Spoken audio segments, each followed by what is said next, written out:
a new reading from my book, The Stone in Your Hand. There's a chapter in The Stone in Your Hand called The Two Worlds. It speaks to the experience of the one who has seen through the veil and must now learn to live in both realms, fully present in the ordinary while never forgetting the sacred that shines through it. Exactly, your intuition works that way. The shaman is one who can walk in two worlds, but to walk in two worlds is not to live in one of them. It is to stand with one foot in each and to feel the constant aching stretch of that position, the tension of the opposites. I have been writing about this my whole life. Every poetry, every mystic poem that I share with you, any longer essay, even my books, teach you how to create this union between you and the other side in the spirit. It's not really the other side. It speaks to you intuitively, especially symbols.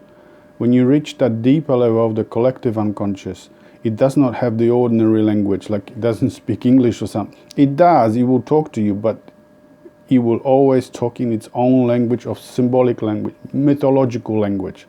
The tree of life, the water of life, axis mundi, yeah?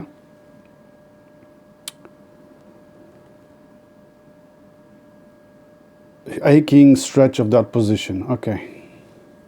Some days you can see through the crack clearly. Other days it is sealed so tight you wonder if you imagine the whole thing. Yeah, exactly. Too much outside influence, too much, being pulled by this or the other thing that you have to do in everyday life. It closes the crack, but it's always there. To walk in two worlds is to live with this uncertainty, to make peace with the flickering, to trust that door is there even when you cannot find the handle. The two worlds are not opposed, they are not separate, they are the same world seen through different eyes. Yeah? You look outside with your one eye and you look inside with the other eye. Through the crack. This is the image of Odin. Yeah? The ordinary world, seen clearly, is already extraordinary. That's right. You do not need to choose between the sacred and the ordinary. You are learning to hold both. This is really important. If this speaks to you, the book is called The Stone in Your Hand. It is available on Amazon. The link in the description as always. And if you know someone who is struggling to hold both worlds, please share this with them. The stone is in your hand, the door is open.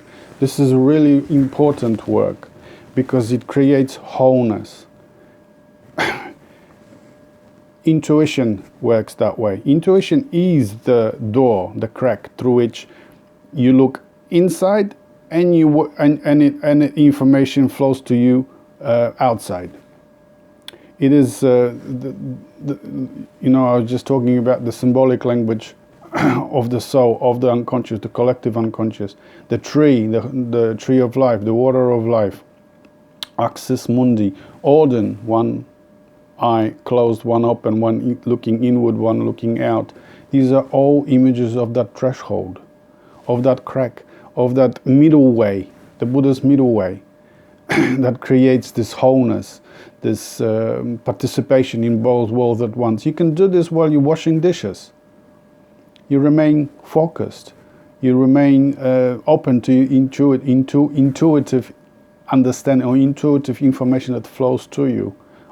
So often I get stuck and I can't write anything or do anything, or I have a question in my mind. That's another way of doing it. You have a question in your mind, you stay with that question.